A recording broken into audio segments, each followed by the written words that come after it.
할렐루야. 오늘은 5월 8일 목요일입니다. 오늘도 정심의 예배를 통해 경건의 일상을 살아가고자 하시는 우리 큰믿음 유신교회 모든 성도님들 사랑하고 축복합니다. 다 함께 사도신경으로 우리의 신앙을 고백하며 나아가겠습니다. 전능하사 천지를 만드신 하나님 아버지를 내가 믿사오며 그 외아들 우리 주 예수 그리스도를 믿사오니 이는 성령으로 잉태하사 동정녀 마리아에게 나시고 본디오 빌라도에게 고난을 받으사 십자가에 못 박혀 죽으시고 장사한 지 사흘 만에 죽은 자 가운데서 다시 살아나시며 하늘에 오르사 전능하신 하나님 우편에 앉아 계시다가 저리로서 산 자와 죽은 자를 심판하러 오시리라. 성령을 믿사오며 거룩한 공회와 성도가 서로 교통하는 것과 죄를 사하여 주시는 것과 몸이 다시 사는 것과 영원히 사는 것을 믿사옵나이다. 아멘. 다 함께 찬송가 322장 찬양하시겠습니다.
오늘 하나님께서 우리에게 주시는 말씀은 민수기 20장 22절로 29절까지의 말씀입니다.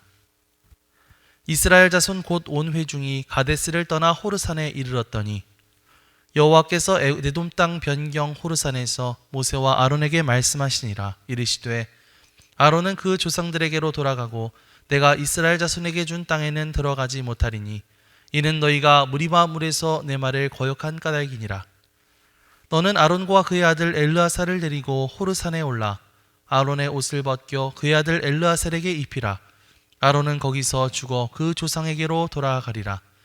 모세가 여호와의 명령을 따라 그들과 함께 회중의 목정에서 호르산에 오르니라. 모세가 아론의 옷을 벗겨 그의 아들 엘르아살에게 입히매 아론이 그 산 꼭대기에서 죽으니라. 모세와 엘르아살이 산에서 내려오니 온 회중 곧 이스라엘 온 족속이 아론이 죽은 것을 보고 그를 위하여 30일 동안 애곡하였더라. 이는 하나님의 말씀입니다. 아멘. 할렐루야. 오늘도 말씀을 듣는 여러분의 심령 가운데 성령님의 조명하심이 함께하여 주시기를 주님의 이름으로 간절히 축원합니다. 오늘 우리가 읽은 말씀은 이스라엘 백성들의 광야 여정 중 가장 깊은 상실의 시간을 담고 있는 말씀입니다. 모세와 아론이 이끄는 이스라엘 온 회중은 가데스 지역을 떠나서 호르산으로 이동하게 되었습니다. 이곳 호르산은 그저 거쳐가는 곳이 아니라 바로 대제사장 아론이 그의 사명을 마무리하는 자리였습니다. 오늘 말씀 23절과 24절을 함께 읽겠습니다. 여호와께서 에돔 땅 변경 호르산에서 모세와 아론에게 말씀하시니라. 이르시되 아론은 그 조상들에게로 돌아가고 내가 이스라엘 자손에게 준 땅에는 들어가지 못하리니 이는 너희가 무리바 물에서 내 말을 거역한 까닭이니라. 아멘. 여기서 하나님께서 말씀하시죠. 아론은 그 조상들에게로 돌아가고, 이 말은 아론이 여기에서 죽게 될 것이라는 하나님의 말씀입니다. 모세의 형이자 모세와 함께 애굽으로 가서 이스라엘 백성들을 출애굽시켰던 아론, 대제사장으로 택함을 받고 이스라엘 백성들의 영적 지도자의 역할을 감당했던 아론이 이제는 세상을 떠나 그의 조상들에게로 돌아갈 때가 된 것입니다. 하지만 아론의 죽음은 그 한 사람의 죽음으로 끝나는 것은 아니었습니다. 그의 죽음은 다시 말하면 하나님께서 정하신 질서를 따라 그의 자리를 넘겨주는 그런 사건이라고 할 수가 있습니다.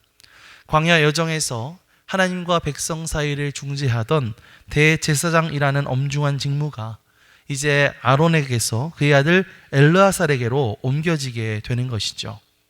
그것은 하나님께서 정하신 역할의 마침표를 찍는 사건이었고, 또 새로운 시대로 전환되는 그 전환점을 의미하는 사건이라고도 할 수 있겠습니다. 그런데 24절 하반절 말씀을 보면 하나님께서는 그 배경으로 무리바 물 사건에 대해서 말씀하고 계시죠.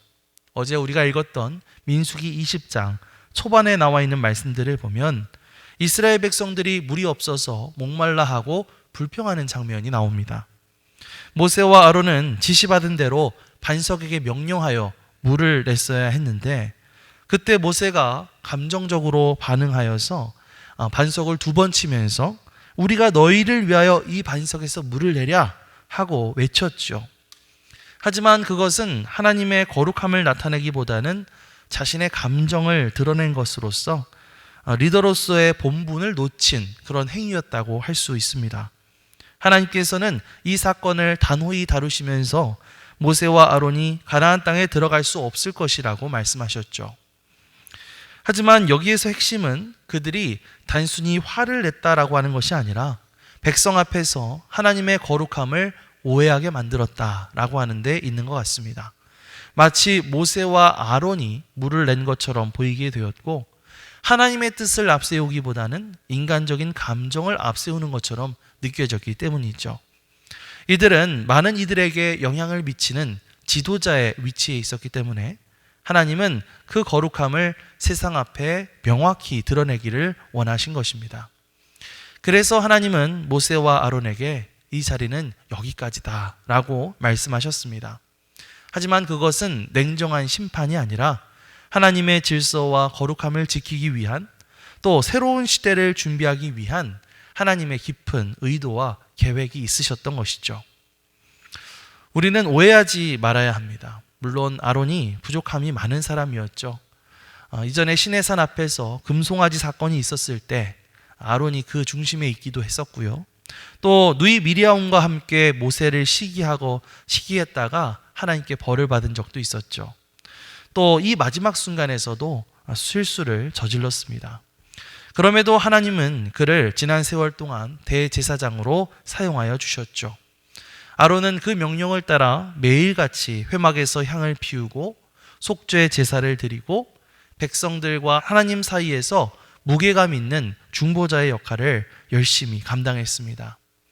완벽하지는 않았지만 그럼에도 불구하고 그 자리를 끝까지 지킨 사람이 바로 아론이었다고 하는 것이죠. 하나님께서 아론에게 요구하신 것은 어쩌면 완전함이 아니라 신실함이었는지도 모릅니다. 묵묵히 사명을 지키는 삶, 자신에게 맡겨진 그 자리에서 도망치지 않고 끝까지 버티는 인생, 그것이 바로 아론이 보여준 리더십이었고 또 오늘 우리가 배워야 할 삶의 태도인 줄 믿습니다. 우리도 마찬가지죠. 우리가 어느 자리에 오르게 되든 그 자리는 결코 개인의 능력이나 열심만으로 지켜지는 자리가 아닙니다. 가정에서 어떤 부모의 자리라든지 또 교회에서 어떤 속장이나 사역의 리더로서의 자리, 혹은 사회에서의 어떤 책임자의 자리 등 하나님께서 우리에게 맡기시는 그런 자리들이 있습니다.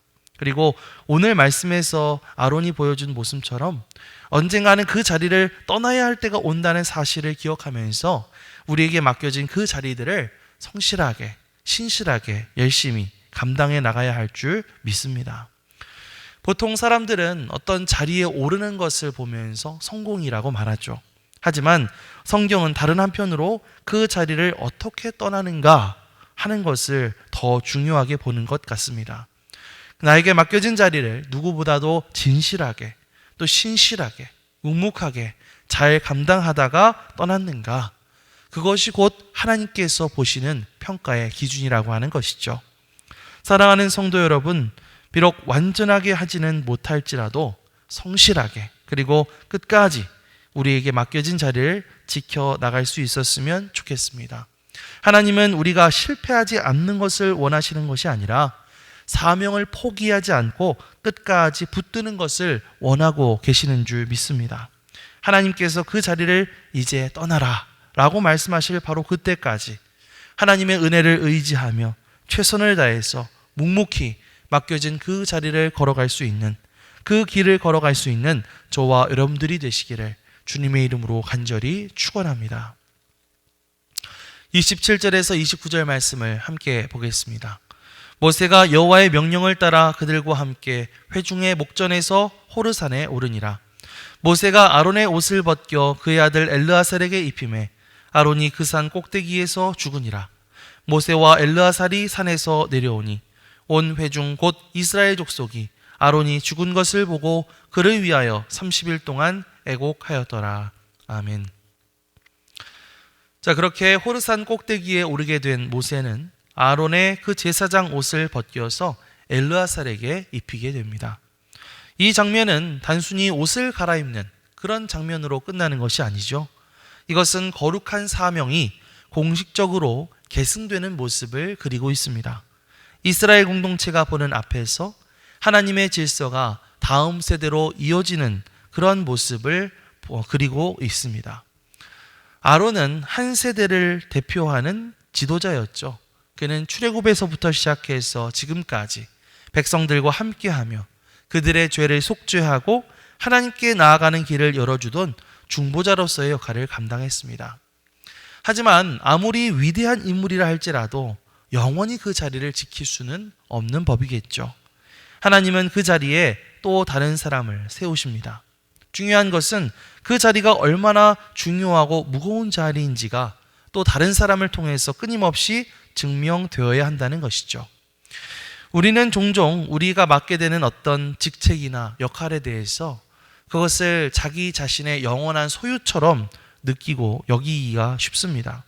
하지만 하나님의 나라는 그 직책이 무엇이냐 보다 사명이 무엇이냐가 더 중요한 것이고, 자리를 차지하는 것보다 자리를 준비해 주는 것, 자리를 아름답게 잘 물려주는 것이 더 큰 영광인 것입니다. 아론은 대제사장직이라고 하는 이 중요한 자리를 억지로 붙잡지 않고 하나님께서 정하신 때에 자신의 아들에게 아름답게 물려줍니다. 그래서 그 자리는 엘르아살에게 이어지게 되죠. 그것은 단순한 가문 계승이 아니라 하나님의 사명을 다음 세대에게 전해주는 신앙의 계승이다, 이렇게 말할 수 있을 것 같습니다. 이러한 장면들을 통해서 한편으로 우리는 하나님의 일이 사람이 아닌 하나님의 질서 가운데 이루어져야 한다는 사실을 다시 한번 확인해 보게 됩니다. 아무리 훌륭한 사람이라 할지라도 언젠가는 그 자리에서 내려와야 합니다. 중요한 것은 내가 떠나간 그 자리에 과연 무엇이 남느냐 하는 것이겠죠. 내가 머물렀던 그 자리가 상처만 남은 자리가 될 것인가, 아니면 준비된 계승이 이루어지는 거룩한 자리가 될 것인가 하는 것은 바로 나 자신에게 달린 일입니다. 사랑하는 성도 여러분, 여러분들은 가정 혹은 교회 혹은 사회 안에서 어떠한 영적인 계승을 준비하고 계십니까? 자녀에게, 또 후배에게, 또 다른 사역자들에게 내가 지금 지키고 있는 신앙, 내가 지금 견지하고 있는 이 삶의 태도를 어떻게 전달하고 계십니까? 지금 내가 살아내고 있는 그 모습이 곧 다음 사람이 입게 될 옷이 될 것입니다. 말이 아니라 삶으로 전수되는 것이 진짜 신앙이고 진짜 리더십인 것입니다.